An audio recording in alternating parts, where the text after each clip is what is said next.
سورہ فاتحہ 100 مرتبہ پڑھ کر جو دعا مانگی جائے وہ قبول ہوتی ہے۔ سورہ بقرہ کی تلاوت سے شیطان گھر سے بھاگ جاتا ہے۔ آیت الکرسی پڑھنے سے محتاجی دور ہوتی ہے۔ سورہ کہف کو ہمیشہ پڑھنے والا دجال کے فتنوں سے محفوظ رہے گا۔ والدین کی قبر پر ہر جمعہ سورہ یاسین کی تلاوت کرنے سے اس کی حروف کی تعداد کے برابر ان کے گناہ بخش دیے جاتے ہیں۔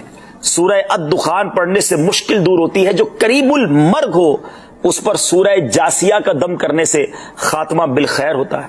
سورہ حجرات کا پڑھنا اور دم کر کے پینا گھر میں خیر و برکت کے لیے مفید ہے۔ سورہ قاف پڑھنے سے جو باغ ہوتے ہیں ان کے پھلوں میں کثرت ہوتی ہے۔ سبحان اللہ۔ سورہ رحمان 11 بار پڑھنے سے تمام مقاصد پورے ہوتے ہیں۔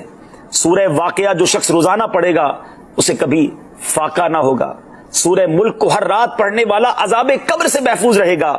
سورہ مزمل کو 11 بار پڑھنے سے ہر مشکل آسان ہو جائے گا۔